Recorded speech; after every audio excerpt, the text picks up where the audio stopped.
پھر اس سرزمین میں علامہ اقبال جیسی شخصیت پیدا ہوئی ہے. یہ ساری چیزیں جو ہے یہ در حقیقت اشارہ کر رہی ہیں کہ یہ ملک مشیت ایزدی کے کسی طویل سلسلے کی ایک کڑی ہے. اور وہ سامنے آ گیا تھا کہ سن 47 میں یہ قائم ہوا ہے، اور پورے 9 مہینے بعد 14 اگست اور 13 مئی، 14 اگست سن 47 اور 13 مئی سن 48، پورے 9 مہینے بعد اسرائیل عالم وجود میں آ گیا. اللہ تعالیٰ نے اس عالمی بیماری، اس کے لیے جو علاج ہے وہ پہلے پیدا کیا ہے. جیسے کہ حدیث میں آتا ہے ما انزل اللہ من دائن الا انزل لہ دوان، اللہ تعالیٰ نے کوئی بیماری ایسی نہیں اتاری کہ جس کا علاج بھی نہ اتار دیا ہو. اور جیسے کہ ماں کی چھاتیوں میں بچے کی ولادت سے پہلے دودھ پیدا ہو جاتا ہے، اس کی غذا کا بندوبست پہلے ہو جاتا ہے، اسی طریقے سے اسرائیل کا جو فتنہ اٹھنے والا تھا اس کی سرکوبی کے لیے پاکستان وجود میں آیا ہے. اور آج وہ مرحلہ آ گیا ہے، تاریخ کا ایک عظیم موڑ. آپ دیکھیں گے کہ بڑی مشابہت پیدا ہو گئی ہے. ایک طرف بظاہر امریکہ کی مرضی کے خلاف اسرائیلی وزیر اعظم نتن یاہو وہ بڑا ایک غرور کا اور بڑے تکبر کا مظاہرہ کر رہا ہے، اور وہ پورا پیس پروسیس جس پر نہ معلوم کتنا وقت صرف ہوا تھا، کتنی محنتیں ہوئی تھیں، کتنے راؤنڈز آف ٹاکس ہوئے تھے، کبھی واشنگٹن میں ہوئے ہیں، کبھی اوسلو طرز کا کوئی معاہدہ ہوا ہے، کبھی پھر اور اس کے بعد پیشی ہوئی تھی میڈرڈ کے اندر بھی، لیکن وہ سارا پیس پروسیس جو ہے اس کی دھجیاں کر رہا ہے. وہ وقت بالکل قریب نظر آ رہا ہے کہ یروشلم کے مسئلے پر وہاں بٹی دہک اٹھے گی. اور احادیث نبویہ میں جو خبریں دی گئی ہیں کتاب الملاحم کی احادیث میں معلوم ہوتا ہے کہ اب اس کا آغاز ہونے والا ہے. نتن یاہو کو امریکہ کے خلاف جانے کا اصل میں حوصلہ کیوں پڑ رہا ہے؟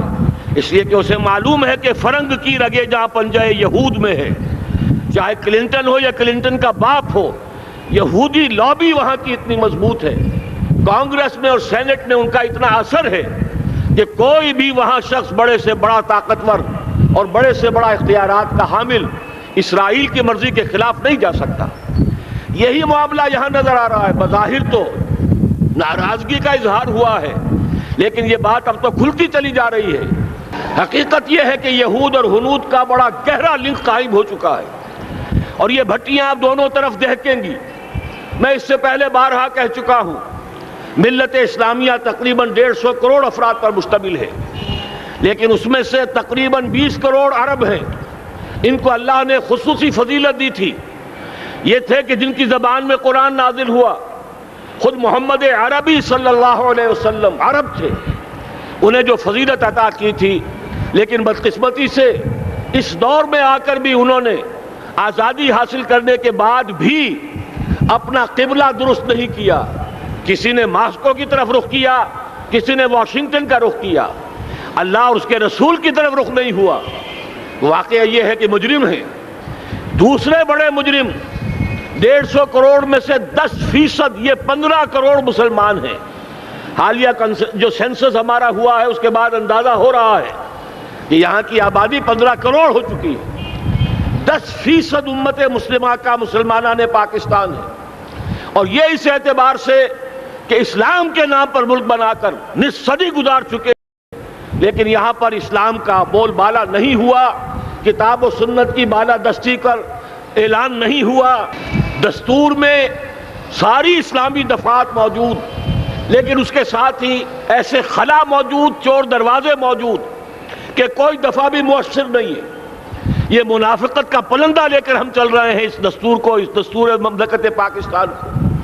لہذا واقعہ یہ ہے کہ یہ بھٹی جو ہے اب ہماری آزمائش کے لیے آگ آد ابراہیم ہے، نمرود ہے. کیا کسی کو پھر کسی کا امتحان مقصود ہے؟ اسی لیے میں نے وہ آیت بھی آپ کو سنائی، وَلَنَّبْلُوَنَّكُمْ بِشَيْءٍ مِّنَ الْخَوْفِ وَالْجُوعِ. آج کی صورتحال پر غور کیجئے، کس درجے یہ الفاظ ہمارے جو ہیں وہ ثابت ہو رہے ہیں اور جس اپلائی ہو رہے ہیں. ایک خطرہ پیدا ہو چکا ہے. واقعہ یہ ہے کہ کوئی کرائسس ہو، کوئی خطرہ ہو، کوئی اندیشہ ہو تو قوم جاگ جایا کرتی ہے. اور اس کے بعد حقیقت یہ ہے اگر ہم نے جرأت کر لی، اور مجھے یقین ہے کہ ہو جائے گا، کچھ لیت و لال ہے، کچھ تاخیر ہے، حکومت کے کچھ اعلانات دو طرفہ سے بھی آ جاتے ہیں، لیکن مجھے یقین ہے یہ دھماکہ ہوگا، یہ مشیت اعزدی ہے، یہ شدنی امر ہے، یہ ہوگا۔ اور اس کے بعد یقیناً اس آیت مبارکہ کا دوسرا لفظ ہم پر منطبق ہوگا، وَلَنَبْلُوَنَّكُمْ بِشَيْءٍ مِّنَ الْخَوْفِ وَالْجُوعِ۔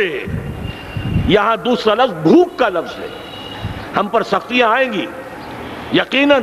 الکفر ملت واحدہ، پوری دنیا امریکہ کی زیر سرپرستی ہمارے خلاف کھڑی ہوگی، ہمارے اوپر پابندیاں لگیں گی، لیکن شاید ہمارے جذبہ ایمانی کو بیدار کرنے کے لیے اللہ تعالیٰ اسی کو ذریعہ بنا دے، اور پھر اس کے ذریعے سے پورے عالم اسلام میں عوامی سطح پر جو ہمدردی پیدا ہوگی پاکستان کے ساتھ، اس کے آثار شروع ہو گئے ہیں۔ کبھی قطر کی طرف سے خبر آ رہی ہے، کبھی الاحرام کا جو ہے وہاں بات سامنے آ رہی ہے۔ معلوم ہو رہا ہے کہ جو بھی پبلک اوپینین ہے پورے عالم اسلام میں، اس کی وجہ کیا ہے؟ میں نے اپنے پچھلے جمعے کے خطاب میں عرض کیا تھا کہ جیسے پاکستان سلطنت خداداد پاکستان ہے، ایسے ہی اس کی ایٹمی صلاحیت یہ بھی خداداد ہے، اللہ نے چھپر پھاڑ کر ہمیں دی ہے۔ ایسا نہیں تھا کہ ہم نے لیبارٹریاں بنائی ہوں، ہمارے سینکڑوں اور ہزاروں سائنسدان ریسرچ میں لگے ہوئے ہوں، نہیں، اچانک اللہ تعالیٰ کی طرف سے ہمیں ایک نعمت غیر مترقبہ عطا ہو گئی ڈاکٹر عبدالقدیر کی شکل میں۔ پھر نہ معلوم کس کس ذریعے سے اس پروگرام کو آگے بڑھانے کے لیے جن پرزوں کی ضرورت تھی، کس کس ذریعے سے وہ پرزے یہاں پہنچے ہیں۔ یہ بھی خالص خداداد صلاحیت ہے، اور اس کو سمجھ لینا چاہیے کہ یہ ہمارے لیے ایک فرض کفایہ کے درجے میں ہے پوری امت مسلمہ کی طرف سے۔ اس کی وجہ کیا ہے؟ پورے عالم اسلام میں کہیں اور یہ صلاحیت موجود نہیں۔ کچھ ایٹمی دانت نکلنے کا امکان پیدا ہوا تھا عراق میں، آپ کو معلوم ہے کئی سال پہلے اسرائیل کے جیٹس آئے اور اس کی ایٹمی تنصیبات کو تہس نہس کر کے چلے گئے۔ اس کے بعد جو کچھ ہوا ہے خلیج کی جنگ میں، اس کا اگلا پچھلا کھایا پیا سارا اگلوا دیا، اور اس کے لیے جو پابندیاں ہیں شدید سے شدید تر ابھی تک چلی آ رہی ہیں۔ تو اچھی طرح سمجھ لیجئے کہ پورے عالم اسلام میں صرف ایک پاکستان ہے، پوری دنیا میں صرف ایک ملک ہے جو اسلام کے نام پر بنا، پورے عالم اسلام میں صرف ایک ملک ہے جس کے پاس ایٹمی استعداد ہے۔ ان دونوں چیزوں کو سامنے رکھیے تو پھر مشیت اعزدی میں مختلف چیزیں جو اللہ تعالیٰ کی اس تدبیر کے اندر موجود ہیں، اس کی کچھ نہ کچھ کڑیاں جو ہے ملتی نظر آتی ہیں۔ لہذا اگر یہ معاملہ اب ہو جاتا ہے تو یقیناً اگرچہ سختی آئے گی، وَلَنَبْلُوَنَّكُمْ بِشَيْءٍ مِّنَ الْخَوْفِ وَالْجُوعِ، لیکن ایک تو یہ کہ اس قوم کے اندر سے انشاءاللہ جذبہ ایمانی برآمد ہوگا، اس قوم کے اندر سے ایثار اور قربانی کے جذبات برآمد ہوں گے، پورے عالم اسلام کی اخلاقی سپورٹ اسے حاصل ہوگی۔ اور میں یہ سمجھتا ہوں کہ جیسے نوائے وقت نے بھی بہت اچھا کیا، کل یا پرسوں کے اپنے جو سر وقت پر وہ احادیث شائع کر دی ہیں، جن میں سے دوسری حدیث بڑی معنی خیز ہے۔ حضور نے فرمایا عصابتان احرزہم اللہ من النار، دو لشکر ایسے ہیں کہ جن کو اللہ تعالیٰ نے جہنم کی آگ سے چھٹکارے کا پروانہ دے دیا۔ وہ لشکر جو ہیں وہ جہنم کی آگ سے چھٹکارا پا گئے، احرزہم اللہ من النار۔ وہ دونوں لشکر کون سے ہوں گے؟ اصابت یغزو الہند، ایک وہ کہ جو ہندوستان پر حملہ آور ہوگا، اور دوسرا وہ جو حضرت مسیح علیہ السلام کے ساتھ جبکہ ان کا نزول ہوگا، اور اللہ تعالیٰ ایک مجدد، اس آخری دور کے مجدد کی حیثیت سے حضرت مہدی کو بھی ہمارے درمیان میں سے اٹھائے گا، اور پھر جو آخری فیصلہ کن جنگ ہوگی الملحمۃ العظمیٰ، اس کے لیے یہاں سے فوجیں جائیں گی ان کی مدد کے لیے۔ اب ان دونوں فوجوں کو ایک حدیث میں جمع کرنے سے اندازہ کر لیجئے کہ اس کا مطلب کیا ہے۔ یہ علاقہ پاکستان اور اس سے ملحق افغانستان، یہ علاقہ ہے کہ جو اسلام کا گہوارہ پہلے بنے گا، یہاں سے فوجیں جائیں گی، اور دائیں بھی اور بائیں بھی، مشرق میں بھی اور مغرب میں بھی، اور یہیں سے انشاءاللہ تعالی اسلام کا جو عالمی غلبے کا جو وعدہ ہے اللہ کا، کی خبر دی ہے محمد الرسول اللہ صلی اللہ علیہ وسلم نے۔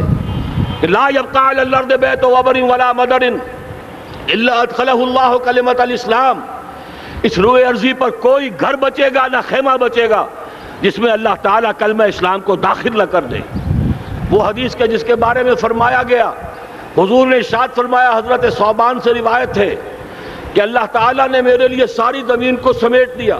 ان اللہ زوالی الارض فرأیت مشارقہا و مغاربہا، میں نے اس زمین کے سارے مشرق دیکھ لیے، سارے مغرب دیکھ لیے، لیکن یہ جان لو ان امتی سیبلغ ملکہا ما ذوی لی منہا، میری امت کی حکومت ان تمام علاقوں پر قائم ہو کر رہے گی جو پوری زمین کو لپیٹ کر مجھے دکھا دیے گئے۔ یہ وعدہ پورا ہونا ہے، اور اس وعدے کا نقطہ آغاز یہی سرزمین، اور جیسا کہ ہمیں افغانستان میں آثار نظر آ رہے ہیں، ایک خالص دینی مذہبی حکومت قائم ہو چکی ہے۔ افغانستان کا 80% علاقہ امن کا گہوارہ بن چکا ہے، علماء کی وہاں قیادت ہے اور حکومت ہے۔ یہ پاکستان اور افغانستان مل کر، جیسا کہ آپ کو یاد ہوگا میں نے جب تجویز پیش کی تھی کہ حکومت پاکستان فوراً تسلیم کرے طالبان کو، اللہ کا شکر ہے، میں یہ نہیں کہتا کہ میرے کہنے کی وجہ سے ہوا، لیکن بہرحال اللہ کا فضل ہوا کہ چند دن کے بعد ہی حکومت پاکستان نے تسلیم کر لیا طالبان کی حکومت کو۔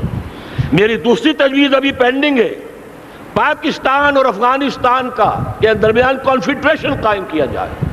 یہ ملک دونوں مل کر واقعتاً، کہ ایک نے واقعتاً 15 لاکھ سے زیادہ جانیں دے کر مرنا سیکھ لیا ہے، اور جو قوم مرنا سیکھ لے اسے کوئی مار نہیں سکتا، اسے کوئی شکست نہیں دے سکتا، اور ایک وہ قوم ہے پاکستان میں کہ جو 400 سال کی تجدیدی مسائی کے اثرات کی امین ہے، یہ اس کا تراث علمی ہے، چاہے وہ تحریک حضرت مجدد الفسانی کی تھی، چاہے وہ علمی تحریک شاہ ولی اللہ کی تھی، چاہے وہ تحریک جہاد سید احمد بریلوی کا تھا، چاہے اور جو بھی رجال عظیم پیدا ہوئے ہیں 14ویں صدی ہجری میں، ان سب کے اثرات یہاں موجود ہیں۔ یہ چیزیں مل کر وہ طاقت بنے گی کہ یہاں سے اسلام پھر پھیلے گا، مشرق کی طرف بھی مغرب کی طرف بھی۔ اصابۃ تغزو الہند و اصابۃ مع عیسیٰ ابن مریم، یہ چیزیں جو ہونی ہے الحمدللہ، میں سمجھتا ہوں کہ اب تیزی کے ساتھ حالات اس رخ پر جا رہے ہیں۔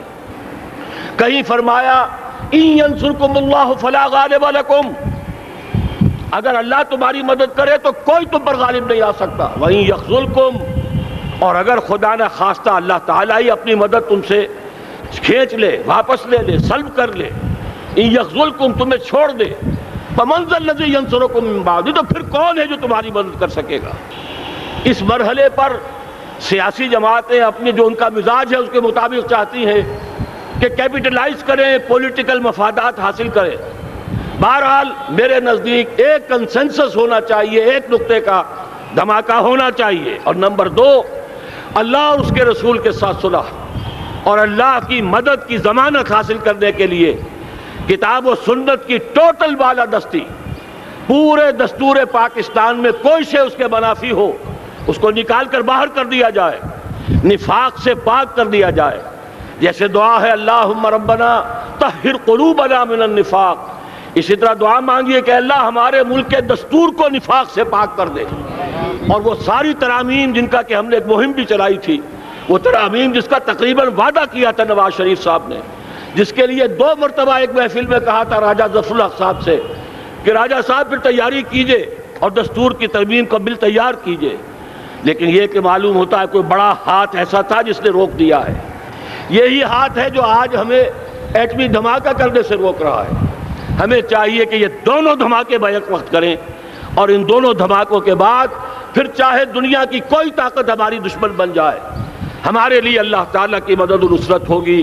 وَلَنَبْلُوَنَّكُمْ بِشَيْءٍ مِّنَ الْخَوْفِ وَالْجُوعِ وَنَقْصٍ مِّنَ الْأَمْوَالِ وَالْأَنفُسِ وَالثَّمَرَاتِ وَبَشِّرِ الصَّابِرِينَ الَّذِينَ إِذَا أَصَابَتْهُم مُّصِيبَةٌ قَالُوا إِنَّا لِلَّهِ وَإِنَّا إِلَيْهِ رَاجِعُونَ۔ تو قوم انشاءاللہ تعالی، میں یہ سوچا کرتا تھا قوم مردہ ہے، بے حس ہو چکی ہے، دین سے عام طور پر بیزاری پیدا ہوتی جا رہی ہے، جو ہمارے دینی قیادت ہے اس سے بھی لوگوں کے اندر مایوسی پیدا ہو رہی ہے۔ کیسے ہوگا؟ میں نے بارہا کہا جب میں یہ شواہد دیکھتا ہوں جو حدیث میں ہے، جس کی خبریں دی گئی ہیں، 400 سال کی تاریخ دیکھتا ہوں، تو مجھے پاکستان کا مستقبل بہت شاندار نظر آتا ہے۔ یہ تو مشیت ایزدی میں کسی بہت اہم رول کو پلے کرنے کے لیے قائم ہوا ہے۔ جب میں زمینی حالات کو دیکھتا ہوں تو مایوسی ہوتی ہے، لیکن میں یہ سمجھتا ہوں کہ وہ وقت آ گیا ہے کہ جس میں یہ قوم جھنجھوڑی جائے۔ ایک دفعہ کا یہ جھنجھوڑا جانا انشاءاللہ تعالی ہمارے بہت سے دل اندر دور کر دے گا۔ آخر چینی کیا تھے؟ ایک 10 صدی پہلے کے چینی افریقی قوم آج کہاں سے کہاں پہنچ گئی ہے۔ ہمارے اندر بھی چاہے یہ کہ اوپر راکھ ہے، اندر چنگاریاں ہیں، ان چنگاریوں کے بھڑکنے کا وقت آ گیا ہے، اور انشاءاللہ العزیز اسی ایٹمی دھماکے سے اس پورے عمل کا جو ہے آغاز ہو جائے گا، جس سے یہ سرزمین پاکستان اسلام کا گہوارہ بنے، اور پھر یہاں سے پوری دنیا میں اسلام کے غلبے کی جد و جہد کا آغاز کیا جائے۔ بس میں اسی پر اکتفا کر رہا ہوں۔ اللہ تعالیٰ سے دعا کرتا ہوں کہ وہ ہمارے حکمرانوں کو، اگر تو کوئی تاخیر ہو رہی ہے انتظامی امور کی وجہ سے، کوئی بات نہیں، بہرحال معاملہ ایک اچانک ہو گیا ہے، لیکن مجھے توقع ہے کہ انشاءاللہ وہ دھماکہ ہوگا اور جلد ہوگا۔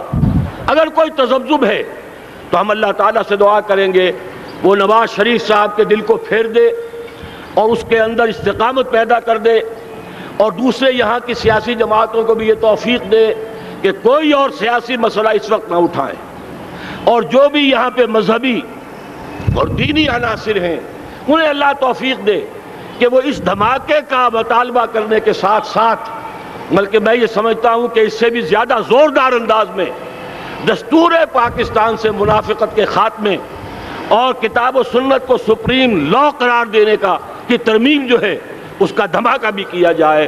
اللہ تعالیٰ ہمیں اس کی توفیق عطا فرمائے۔ اقول قولی ھذا واستغفر اللہ لی ولکم ولسائر المسلمین والمسلمات۔